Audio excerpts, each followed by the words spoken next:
আপনি এখানে দেখতে পাচ্ছেন আমি আমার ফেসবুক পেজের সাথে আমার ইনস্টাগ্রাম অ্যাকাউন্টে অ্যাড করে দিয়েছি। আমি যখন ইনস্টাগ্রাম অ্যাকাউন্টে কোনো ছবি বা পোস্ট কিংবা ভিডিও রিলস আপলোড করব, সাথে সাথে সেটি আমার ফেসবুক পেজেও আপলোড হয়ে যাবে।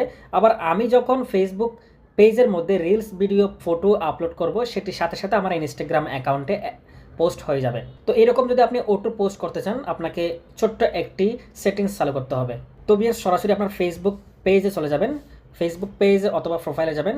তো ফেসবুক পেজ দিয়ে আমি দেখাচ্ছি, এখান থেকে আপনি প্রফেশনাল ড্যাশবোর্ড অপশনে ক্লিক করবেন। এরপর একদম নিচ থেকে সেটিংস অপশনে ক্লিক করবেন। এরপর একটু নিচে যাবেন, এখানে পেজ সেটআপ অপশনে ক্লিক করে একদম নিচে দেখতে পাচ্ছেন কানেক্টেড প্রোফাইল নামে একটি অপশন রয়েছে, এই কানেক্টেড প্রোফাইল অপশনে ক্লিক করবেন। এরপর আপনি এখানে দেখতে পাচ্ছেন এখানে লিঙ্কেড অ্যাকাউন্ট অপশন আসবে, আপনি সেখানে ক্লিক করে এখানে যে আপনার ইনস্টাগ্রামের ইউজার নেমটা রয়েছে, আপনি অথবা ইউজার নেম পাসওয়ার্ড দিয়ে লগ ইন করবেন, অথবা ইউজার নেমটা এখানে দিলে সাথে সাথে আপনার ফেসবুক পেজের সাথে আপনার ইনস্টাগ্রাম অ্যাকাউন্টে কানেক্ট হয়ে যাবে।